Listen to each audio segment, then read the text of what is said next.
All right, so I've now hit record. And again, the title of our presentation tonight is Connecting with Online Students, Enhancing Instructor Presence. And I am Katie Caprino. I am the director of the Teaching and Learning Design Studio at Elizabethtown College. I'm also a faculty member in our literacy department and teach future teachers how to teach reading and writing. I also will share with you that I am teaching 2 online courses this semester. So I was especially excited about the topic because it really relates to the work that I'm doing this semester. So I'm going to start with sort of a prompt, and I call it the Big Bertha prompt. And what I want everyone to think about, and then we'll share out, I want you to share the coolest fact that you have learned about a student this semester. If you're perhaps not teaching this semester, perhaps in former semesters. And then I want you to share out the coolest fact that you have shared with your students this semester about yourself. And the reason I did this is because in one of the classes that I'm teaching, I give an introductory post and I ask some academic questions, but I also ask some personal questions in order to get to know my students. And one of my students made this bass guitar in high school, and its name is Big Bertha. And so I was so excited and thought it was so cool that she created and made her own guitar.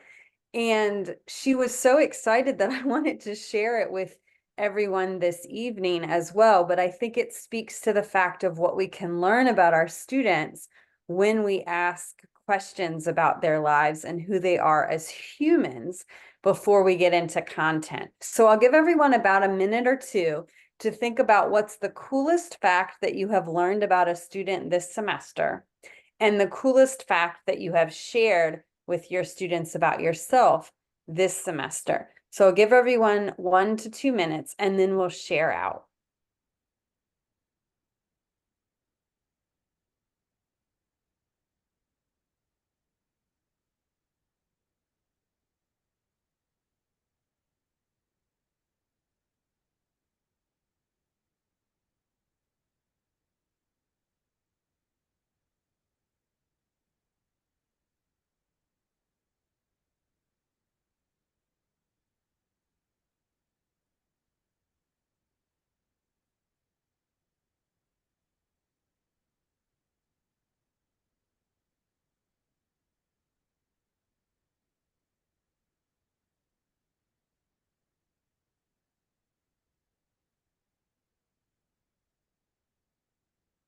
Maybe about 1 more minute.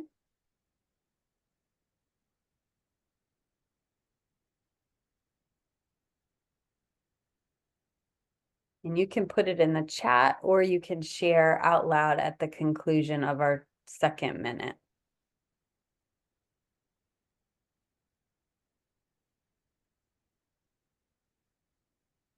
Maybe about 1 more minute here.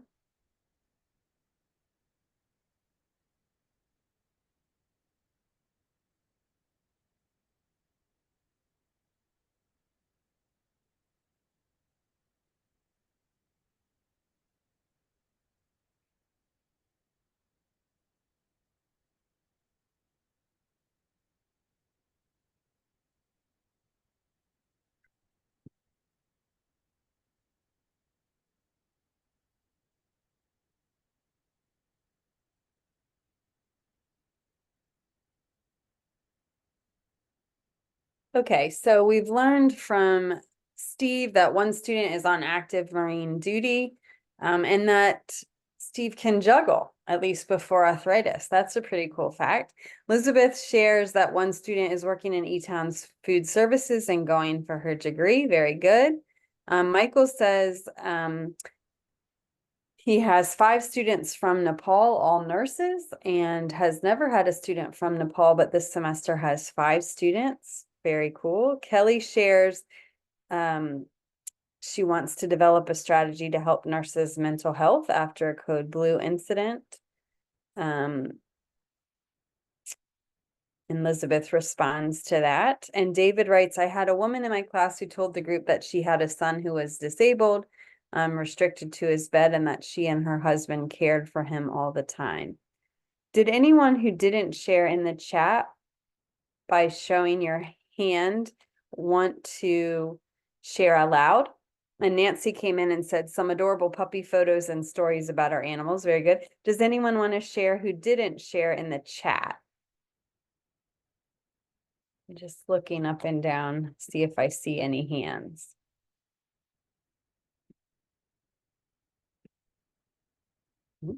Well, thank you to those who shared.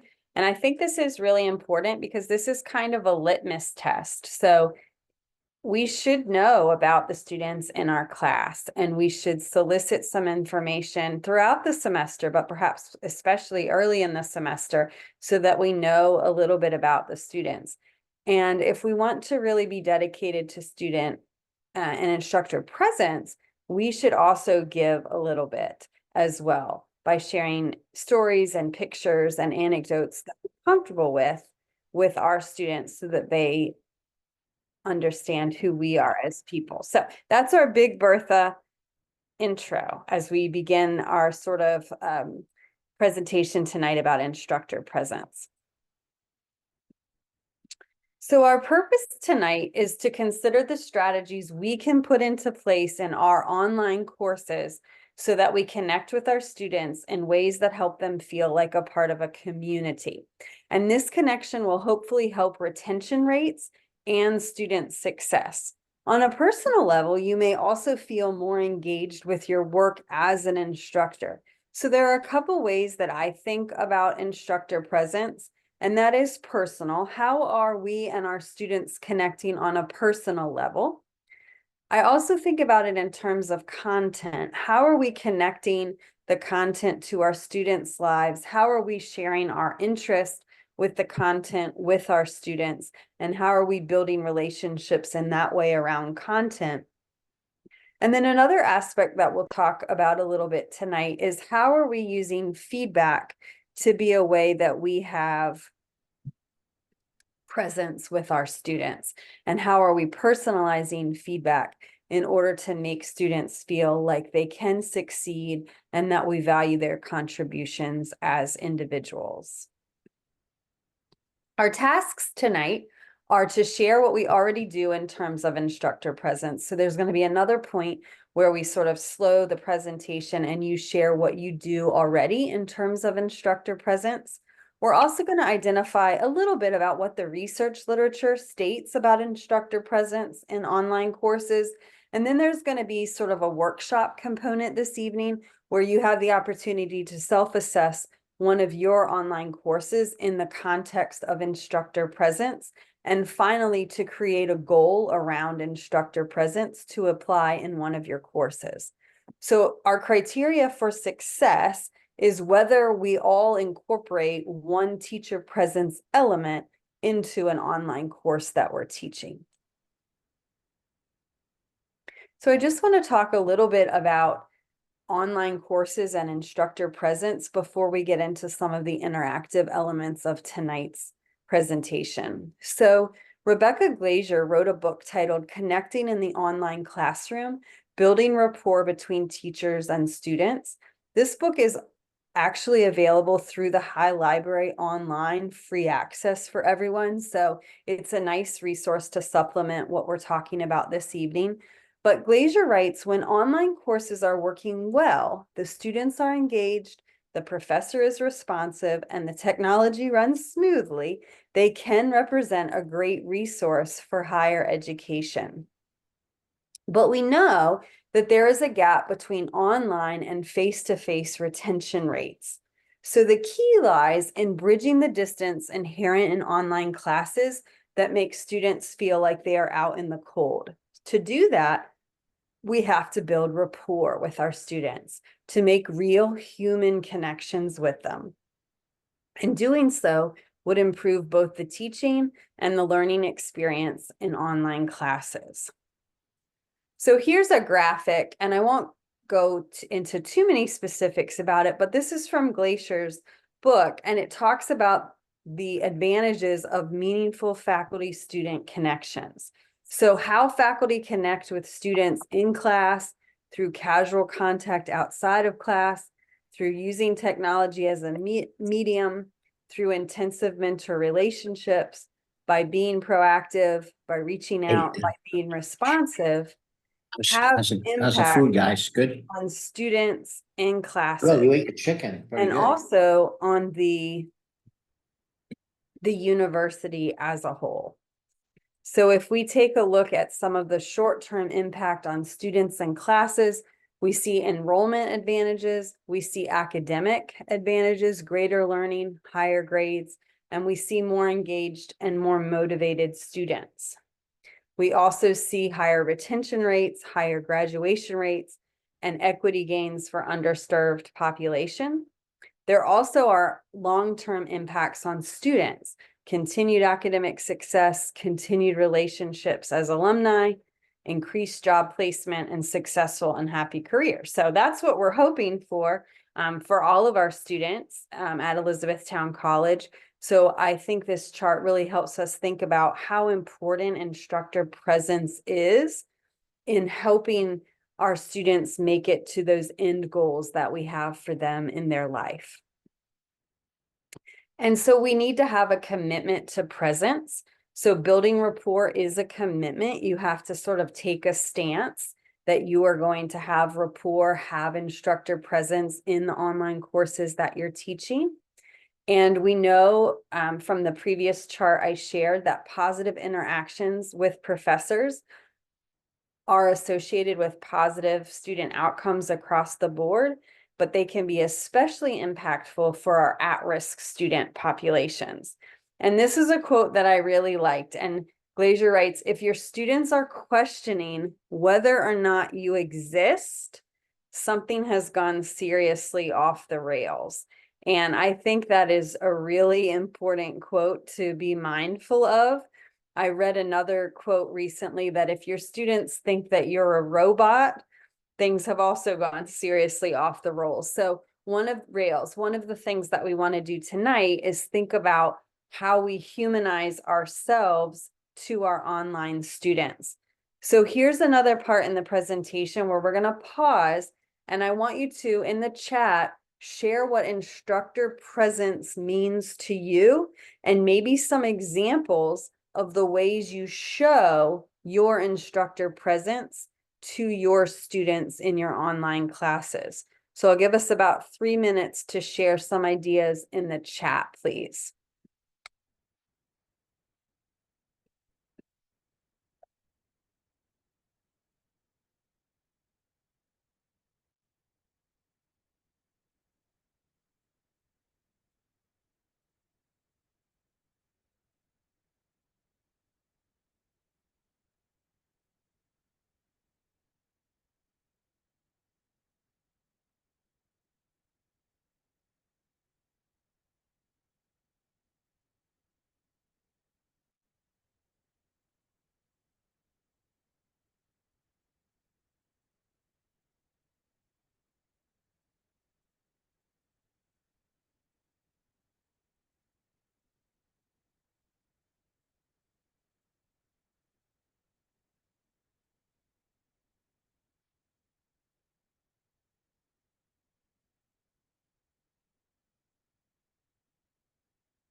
About 2 more minutes here.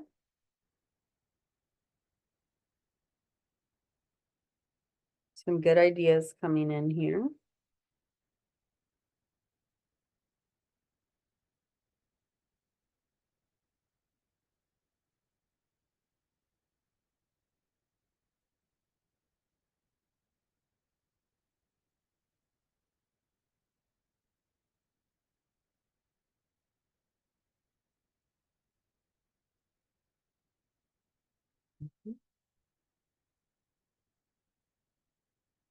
Yeah, Elizabeth writes, reaching out individually, personalizing feedback, not just cut and paste.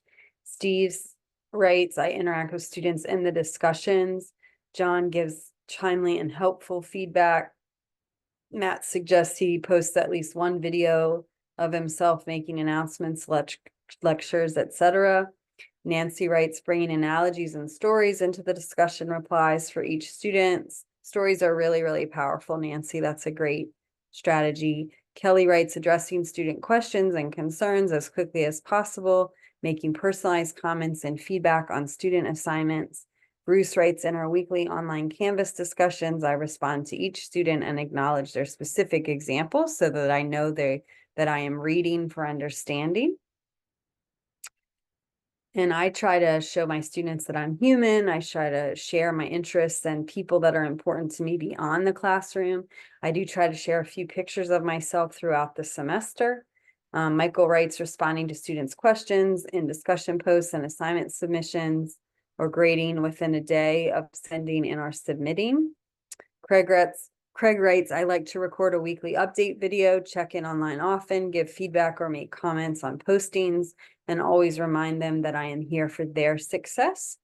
David writes, I have increased the number of short videos, right? We have to keep those videos really short, under 5, 6, 7 minutes, because people not only have short attention spans, but a lot of our students have other responsibilities beyond our classes. So those short videos are really appreciated. So that students can see and hear me and know I'm a real person. Also, what I've read about videos is they don't have to be so formal. A lot of times people think that videos have to have, a certain background and be edited 25 times. And I think from what I've read is that students don't mind if they're more casual in nature as well. And David continues, I have used announcements more as well and sometimes label them as stray thoughts or optional so that students know I'm just shooting the breeze with them about related topics. That's a nice idea, David. Good. Thank you for sharing. So before we get into the interactive component, I want to just talk about engagement, not just engagement, but substantive engagement, right? So if we look at this illustration, it sort of gives us a continuum. It also looks like a gas gauge as well, to where we have regular and substantive interaction. And so we want to think about our classes not as just the instructor giving the work and the students submitting it back. So even though it's an online platform through which we're teaching, we want to have multiple opportunities for that engagement, like many of you are already doing. So whereas we look at correspondence education, we think about maybe auto-graded quizzes, video lectures with no sort of personalization, just weekly announcements with due dates, assignments graded but without feedback. But what we want to move toward is that substantive interaction, graded assignments with feedback. And tonight I'll introduce the WISE feedback strategy. If you're wanting to learn a little bit more about how to use feedback as a way to show instructor presence. Weekly announcements explaining the content, video lectures with a option for discussions, having office hours. One of the things I've done with office hours after reading a little bit is I've now termed them student hours. And I think just that language change really helps me emphasize that those times are set aside for students. Sometimes I think with the phrase office hours, students think that we're in our offices doing our work. And whereas that happens sometimes, I think labeling them student hours gives the students a little more power in that time. So I now call my hours student hours and am really articulate about why those hours exist and how I'm here to support them.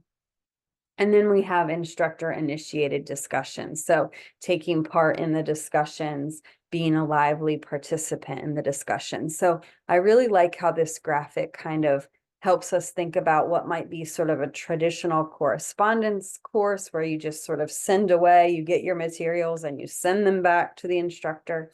all the way to what we're thinking about when we say substantive interaction, where we're a real active participant in the students. Craig likes the idea of student hours. Okay, great.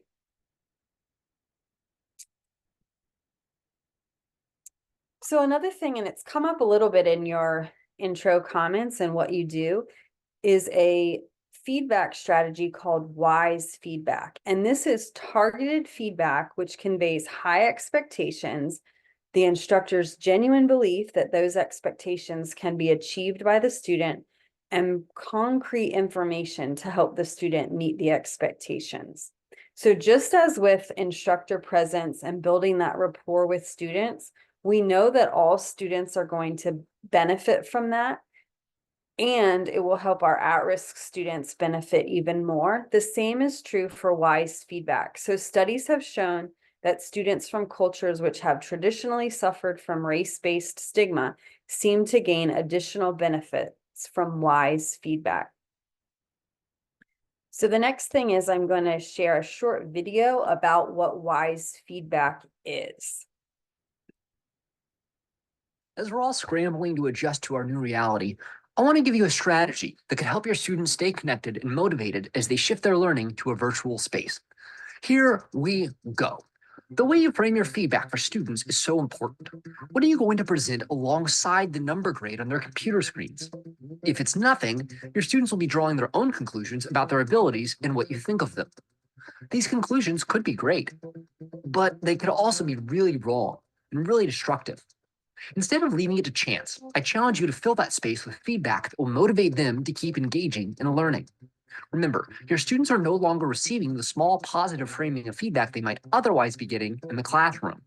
No smile from you, their teacher, no hopeful tone, and no encouragement from their peers. So take a moment to frame your feedback wisely, especially for major tests or assignments. This means including these things around your feedback. 1. Assurance you have high standards for them. I know it seems like I'm asking you to reach a really high bar, and it's true. 2. Assurance that you believe they can meet those standards. But I know you can do it. You can develop the skill to reach the bar I've set. 3. Assurance that you'll provide support as they work to meet those standards. Here's an extra practice set. And remember, you can send me a message through our LMS if you run out of strategies and you're really stuck. Altogether, it might sound something like this. I know it seems like I'm asking you to reach a really high bar, and it's true, but I know you can do it. You can develop the skill to reach the bar I've set. Here's an extra practice set, and remember, you can send me a message through our LMS if you run out of strategies and you're really stuck. You can do this. Framing feedback like this could nurture students' growth mindset and sense of belonging, both of which have more potential to shift in positive ways during times of challenge and transition, like this exact moment. So, good luck framing your feedback wisely. For more resources, go to motivatelab.org/wise feedback framing. As we're all scrambling. Right. And if you have your iPhone available, you can scan this QR code. And at the bottom of this WISE feedback website is a checklist off of the Mary Newton WISE feedback website that helps instructors learn how to write WISE feedback using the framing model that was discussed in this video. As we're all scrambling to adjust.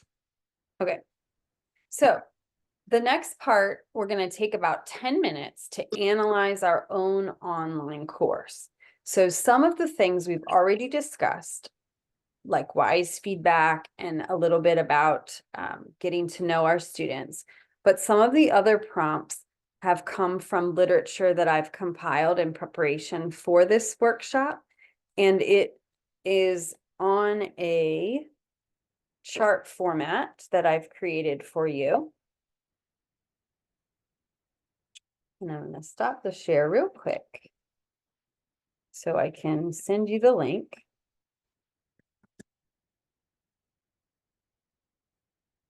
But if you go to this Google Doc, you can open it and then make a copy. But I want us to spend a couple of minutes taking a look at this checklist of sorts that helps us think about where we are with instructor presence in our own course. So this is what your Google Doc should look like, and please make a copy for yourself. And then you can go through each element and put a Y if you're doing it now, or an N for not yet, and then any notes to yourself that you might have. And then at the bottom, I want you to think about your goal for instructor presence this semester or perhaps in future semesters. And that is what we'll share when we come back from our 10 minutes. Are there any questions before we do this chart? Okay, so make sure that you're muted and I will check back in with you at the 10-minute mark.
try to copy and paste the document into another Word document or Google Doc for yourself so that your ideas aren't seen to everyone, please?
Well, 4 minutes.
About 2 minutes.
Maybe finish up your final thoughts for now. I know you might not be through the entire chart, but we do want to have a goal that we want to share.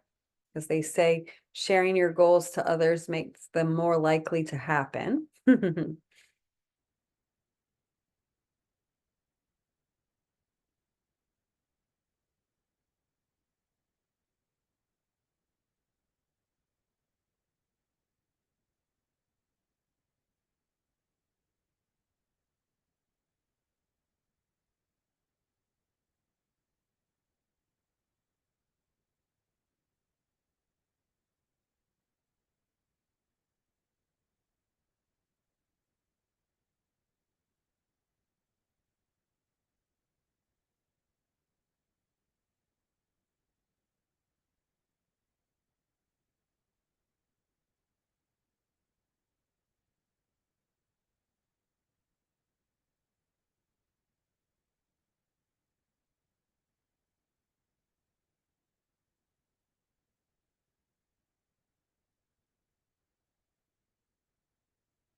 Okay, so I want to just talk through these a little bit, and I hope that you, as I'm talking, can see that generally these elements fit into one or more of the ways we can have instructor presence. That is personally, sort of identifying ourselves as fellow humans with our students and getting to know our students as people. Through content, connecting with students and having presence around the content, and or connections with the feedback feature and the way we give feedback to students. So I make it clear where my students can find my contact information. That's very important at the beginning of a semester to make sure students know where they can find you, even if it's digitally or on Zoom. I have a personalized welcome video posted on Canvas. Keep in mind that sometimes we can use videos over and over again in different semesters. Sometimes we might want to create an on-the-spot video, but if you want videos to sort of last more than one semester, I was talking to a colleague the other day, and she said that even if she's teaching in the summer and the 4th of July is about to come, she keeps the holiday out of it so that she can use it if she does teach again, maybe in the summer, but also if she teaches it in a winter term. So think about that when you're creating videos, about still making them personalized, but not having to make them so time specific so you can use them again. The next, I include welcome activities like introductory posts, videos, images, etc., for my students to get to know each other and for me to get to know them. I respond to my students' welcome activities. I think that's really important to form those relationships and rapport early in the semester. I use the announcements feature to share upcoming assignments, content, activities, ideas about the week ahead, and or to add clarification for trends I am seeing. I respond to student emails promptly according to the schedule I share with them. If you're not able to respond to emails at all hours of the day and night, then just let them know, right? So it's okay if you have to set boundaries and let them know that, but I think our students do better if we're honest up front about when we will be responding to them, and then we want to stick to that. I provide ways for students to engage with each other about the content. I plan asynchronous and synchronous opportunities to connect with my students. So some of us are teaching all asynchronously, but it's okay to have a couple optional synchronous sessions outside of student hours where students can connect, even if it's not about the content, but just about to get to know one another. So that's something that you might want to think about regardless of how your course is designed. Are there ways to connect live? I reach out to students via email or phone when they go silent. I think this is really important, and I must admit I've had to do this already this semester to sort of put my call of support out to a student and let them know that I want them to be successful, and is everything okay, and what can I do to support them? Set clear expectations for student assignments and provide criteria for success. Perhaps that means rubrics. I provide prompt feedback to students using the WISE feedback method, and I have scheduled and by appointment student hours each week. So I'm going to stop the share now, and I'd like you to put in your goals for instructor presence into the chat, please.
We see some good ideas coming up here. Steve wants to use the WISE method for feedback. Kelly wants to make better use of video recordings. Barry as well, video recordings.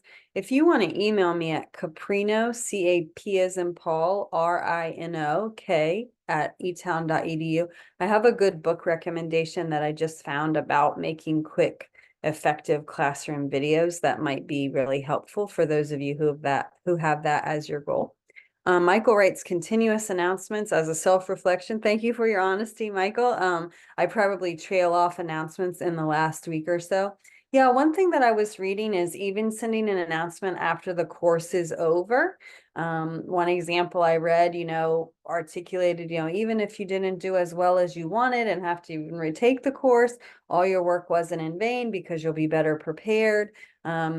So there is even a recommendation to send a announcement sort of even at the very end of the class to kind of tie up those loose ends for our students.